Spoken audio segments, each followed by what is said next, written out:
Greetings and salutations, everybody. Welcome back to the final video from my visiting, for the first time, all these Hammer films that were based around Dracula. But before we begin, if you're new and enjoy this video, please consider subscribing and, give me a thumbs up, maybe hitting that little bell icon to get notifications for when I put up new content, which is usually once or twice a week. Check out my back catalog while you're here. Stick around to the end, and if you could go ahead and share both this video and channel around, as it really does help out quite a bit. Okay, anyways, as I speed through this first part of it, I was going off of a Wikipedia article, which was outlining the 9 Dracula-related Hammer films. But as I was finishing off The Legend of the Seven Golden Vampires in the previous week, I discovered that I had another film, one which was not mentioned in the article. It's weird that Wikipedia wouldn't be accurate. I'm sure there's some other reasons why it wasn't on there, I just haven't looked into it. But anyways, the other film was Countess Dracula from 1971, so I wanted to check that one out before kind of giving my final words on the Hammer Dracula films.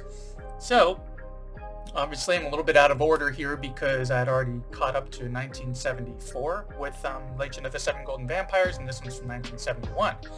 But anyways, the synopsis for this one is as follows. In 17th century Hungary, elderly widow Countess Elizabeth Nadasdy maintains her misleading youthful appearance by bathing in the blood of virgins regularly supplied to her by her faithful servant, Captain Dobby. Not Dobby, that's a little elf from another series of films.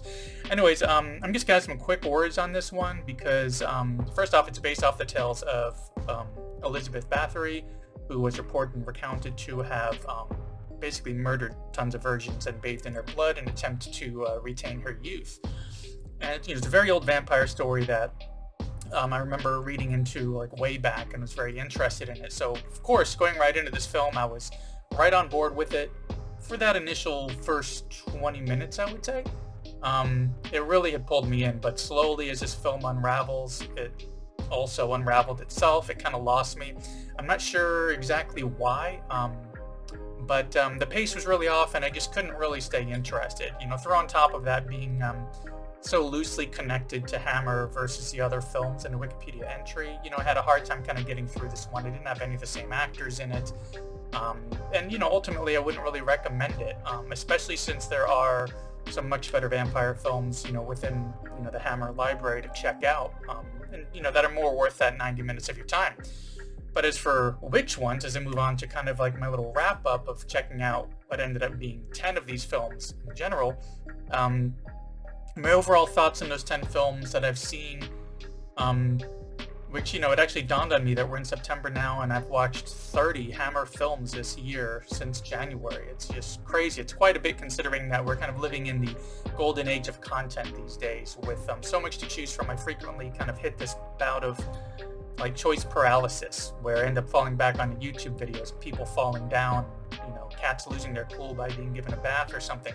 But anyways, the films that I visited were Dracula, also known as The Horror of Dracula from 1958, which we had Christopher Lee as Dracula and Peter Cushing as Van Helsing. After that, I did The Brides of Dracula from 1960. We had no Christopher Lee in this one, since it's, about the brides, but Peter Cushing returned.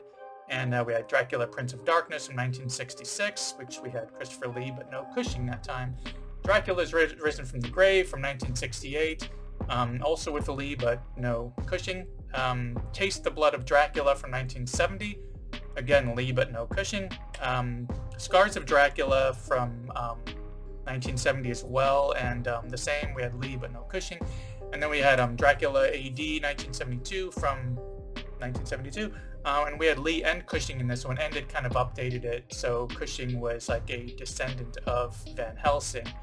And of course we had Satanic Rites of Dracula from 1973, where we get Lee and Cushing back together again, in kind of like this updated story in the 70s as well. It was a really good kind of send-off, I feel like, for those characters. And then we had The Legend of the Seven Golden Vampires from 1974. Of course, this one we got John Forbes Robertson as Dracula, as well as David de Keyser, who was kind of like Dracula, was inhabiting his body in this. Yeah, we also got Cushing in that one as Van Helsing, which is great. It kind of set it further back in time as well, so it was before the stuff from the films that took place in the 70s. and I feel like they did a good job. Definitely check out my previous video on that one.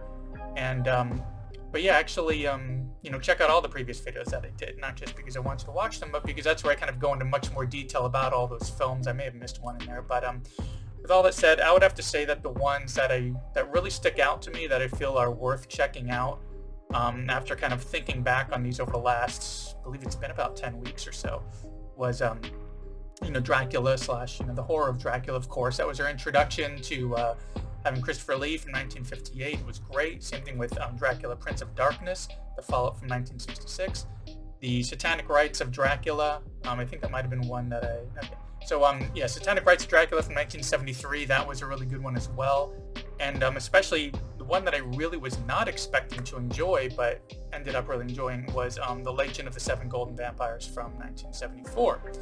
So 4 out of 10 is what I ended up enjoying ultimately, which isn't bad considering the time that these films were made, how quickly they were trying to crank them out.